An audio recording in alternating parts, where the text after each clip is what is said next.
What do you reckon's holding them up? Well, I think they're having morning tea. An officer took a tray in earlier. Nice lady, wasn't she? Are you all right, Bobbie? Just a bit strung out, you know. Didn't get much sleep last night. That makes three of us. Edie and I talked most of the night. Couldn't stop him. He went from redecorating your room to our bigger wedding we could afford for you. Geez, Stan, I haven't even moved in yet. You're planning on getting rid of me. Just facing facts. I know some nice young bloke will steal you away from us someday. But anyway, I was keeping Edie company. She was cooking until past midnight for your welcome home party. Thanks, Edie.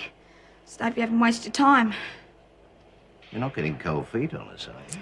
Well, you know what parole boards are like. You can have everything going for you 1 minute, and then the next minute they knock you back. Well, not today. You've been a good girl. You've got a good job to go to.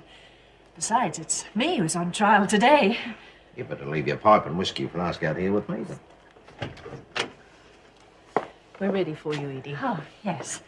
You'll be right, love. Well, of course I will, Stan. Stop fussing.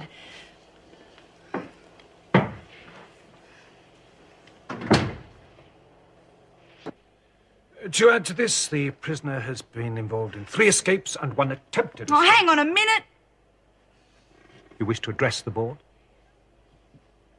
Jeez, Mrs. R, they're making me sound like a big-time crim. I've been trying, honest I have. Yes, we can see that. You tried to get to Sydney on one occasion. I don't think she can be held responsible for being abducted, Miss Burns. Yeah, the other time was just an accident. Because Min and me got lost. You are absent from the attendance of the officers on duty. You are not seen again for 24 hours. Now, you don't call that escaping. No. Well, the officers were out of it. They didn't know we were going to come back. Just wanted one day to see what it'd be like to be free, that's all. Irresponsibility coupled with violent tendencies, typical recidivistic behaviour patterns, and certainly but not... I think you're missing a very important point. Bobbie's tried very hard to prove herself, and that's not easy when most of her companions are hardened criminals. Thanks, Mrs. R, but I reckon you're wasting your time. Not at all, Bobbie. Mr. Colby, it's been my experience to find that records are often misleading when read out of context. Well, I don't believe they were read out of If we context. gave a few more an opportunity to be free of this environment, we'd have a lot less overcrowding in our prison system. Don't you think so? All right, Bobbie, we've had our say, now it's your turn. Tell us about this job of yours. Mr. McDonald seems to think you'll make a pretty good electrician. Is that what you'd like to be when you leave here? I reckon it's ace. So you see, I've known young Bobbie for quite a long time. Oh, I know she's had her ups and downs, but so does any kid of that age. The only difference for her is that she's had no family support to fall back on. That's what Edie and Mrs. Dobson and I want to give her. We think she's a good kid with a lot going for her. Mrs. Reynolds, do they know about the job she's got? Yes, Dad. Well, she really loves that job. And I'm sure she wouldn't do anything to harm her chances of getting her apprenticeship. Mr. McDonald also told me that he'd be happy to give her a permanent position when she does get it. Is that right? Well, there you go, then. Looks like she's home and host.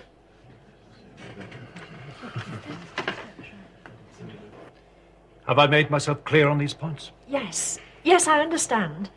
Then bring the prisoner in, Mrs. Reynolds.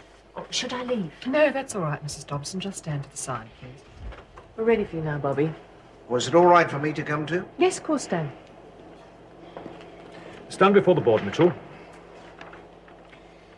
Right. Case number 4732, Roberta Alice Mitchell.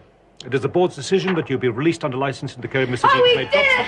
Oh, damn, we did it! Set out under section 3 Oh, of the we license. Shh, we better let the man finish. I have finished. Could we clear the room? Thank you, Mr. Colby. Wonderful, just wonderful. Thanks very much. Here. All right, Bob. Yeah. Knock 'em dead, kiddo. Move it, Mitchell! Tell the others what happened, eh?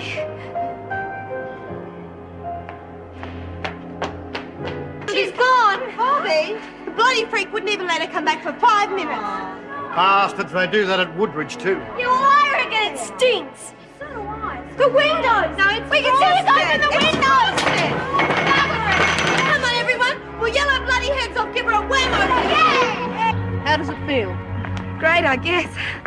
Except I wish I'd have been able to say goodbye properly. Never mind, I'm sure they'll understand. And you'll be able to write, Bobbie.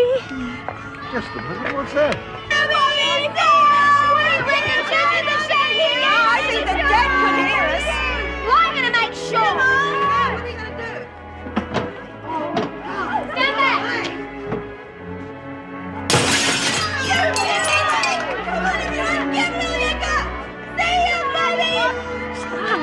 What's happening? It's all right, dear. They're just saying goodbye to their mate. Oh, hell, eh? Stupid buggers. That's some farewell, all right. Tell them I heard, will you, Mrs. M? Yes, I'll tell him. Well, ladies, come on. Let's go home.